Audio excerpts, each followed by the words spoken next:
Քանի որ թեման շատ զգայուն է ու բոլորին է հետաքրքրում, ձեր թույլտվությամբ ես կարող եմ 1-2 րոպե ժամանակից չեղեմ։ Ուզում եմ սկզբում մի բան ասել, որ նախագիծը շատ մանրամասն քննարկվել է մեր հանձնաժողովում ու որքան էլ որևէ ոլորտ կամ գործունեության որևէ տեսակ մեր սրտով լինի կամ չլինի, ամեն դեպքում մենք պետք է առաջնորդվենք առողջ տրամաբանությամբ եւ պիտի այնպես անենք, որ ինչքան էլ մեր հետապնդած նպատակները արդար լինեն ու արդարացված լինեն, մենք դրանով փորձենք հանկարծ այնպիսի իրավիճակի չբերենք, որ հակառակ էֆեկտ ստանանք։ Հիմա նախ ամենաառաջին կարևոր բանը, պարոն Սարգսյանին իհարկե շնորհակալ եմ, որ այս թեման կրկին դառնում է քննարկման առարկա, բայց որոշ պնդումների հետ համաձայն չեմ։ Նախ առաջինը Գիշեք հանձնաժողովի նիստում պարոն Սարգսյանը պնդում էր, որ կա կառավարության դրական եզրակացություն, բայց մենք այդ պահին պաշտոնապես դրական եզրակացություն չունենք եւ հիմա պարոն Սարգսյանն էլ է նշում, որ ֆինանսների նախարարությունը եւ պետական եկամուտների կոմիտեն համաձայն չէին այն տարբերակին, որը առաջարկում էր, ոչ թե դեմ էին նախագծին կամ դեմ էին խստացնելուն կամ դեմ էին սահմանափակումներին, այլ այն տարբերակին, որը որ առաջարկվում էր, որովհետեւ դա պարզապես նշանակում է մեր ոլորտին ասում ենք փակվեք։ Սա մեկ, երկրորդը համաձայն չեմ այն պնդման հետ, որ վերջին շրջանում իրականացված քայլերը որևէ արդյունք չեն տվել։ Օրինակ պարոն Սարգսյանի ներկայացրած նոր որ Տիկին Հակոբյանին ցույց էր տալիս այդ գրաֆիկը, որ կա, թե ինչքան են աճել խաղադրույքները, ես այդ նույն գրաֆիկի հիման վրա հենց նույն թվերը հիմք վերցնելով ես եմ գրաֆիկ սարքել, սա աճի տեմպն է։ Այսինքն սա ցույց է տալիս, թե ամեն տարի նախորդ տարվա վրա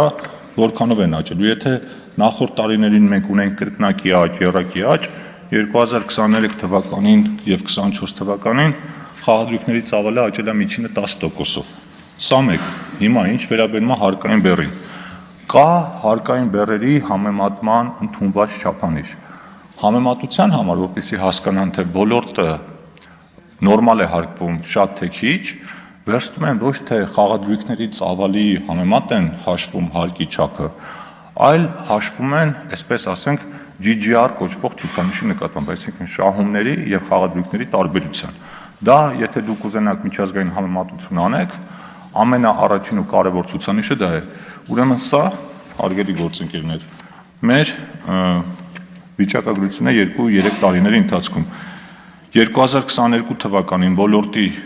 հարկը այդ ցուցանիշով 16.6% է կազմել, 23 թվականին մոտ 19%, 24 թվականին 34%-ից ավել։ Այս փոփոխությամբ ցուցանիշը կազմել է մոտավորապես 45-ից 50%, ինչը համարվում է աշխարհում ամենաբարձր հարկային շեմերից մեկը։ Հիմա պարոն Սարգսյանը մի պնդում էլ արեց, ասեց իրենք արհեստականորեն իջեցնելու են խաղադրույքների ծավալը, որպեսզի քիչ հարկեր վճարեն։ 2022 թվականին ի թիվս գործող հարկերի մենք ավելացրել ենք եւս մեկ հարկատեսակ ամեն 100 միլիարդ խաղադրույքի իրավունքի համար այս ընկերությունները հավելյալ հարկ են վճարում ու դրանով հանդերձ իրենք ցույց են տվել, որ իրենց մոտ ծավալը աճելու ավելի շատ հարկ են վճարել, այսինքն այստեղ էլ պիտի հասկանանք, եթե մենք ընկերությունների տվյալները հիմք ենք վերցնում, որպեսզի ցույց տանք, որ խաղադրույքների ծավալը աճել են, ուրեմն նշանակում է պետք է նաև նկատի ունենանք, որ իրենք ըստ այդմ հավել հարկ են տվել։ Պարոն Բագրատյանի հարցին ի պատասխան դուք նշեցիք, որ մոտավորապես 4 միլիարդ դրամ շահութահարկ են վճարել եւ ձեր փոփոխության արդյունքում հավելյալ 13 միլիարդ են վճարելու, բայց սա турք է։ Իսկ շահութահարկից բացի արդեն այս պահին առանց ձեր փոփոխության հավելյալ 12-13 միլիարդ դրամ էլ վճարում էին։ Սա այդ մասով։ Ամենակարևոր հարցերից մեկը հետևյալն էր, ոնց է նախագիծը լուծում խաղամոլության տարածման խնդիրը, որովհետև դա շատ կարևոր է, ու գլխավորը դա է, այսինքն կարող է ստացվի, եթե դուք գտնում եք, որ մենք ունենք ընկերություններ, որոնք խաբում են, այնպես չստացի, որ մենք ավել հարկելով իրենց ստիպենք, որ իրենք ավելի շատ խաբեն, ու այդ գումարը քաշեն մեր հասարակությունից։ Սրա լուծման ամենաճիշտ տարբերակը օրենսդրությունն է, որը ընդունել ենք, այսինքն մենք պիտի ունենանք խաղային ոլորտի օպերատոր, որը որ պիտի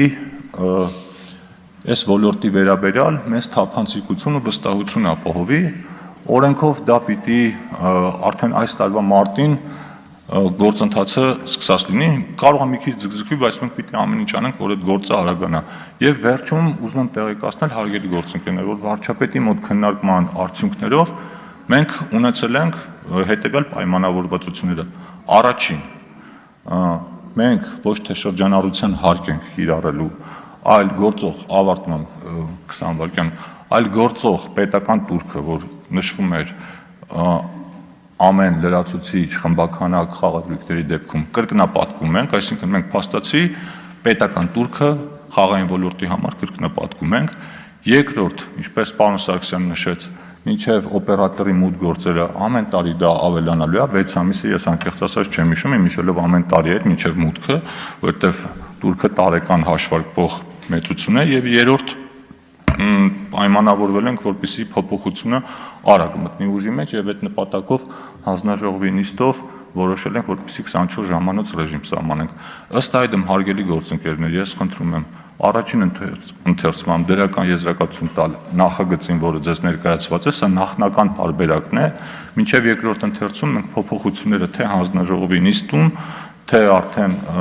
լիագումար նիստում ավելի մանրամասն կներկայացնենք եւ հիմնավորումներն ու թվերն էլ շատ ավելի մանրամասն կասենք։ Շնորհակալություն։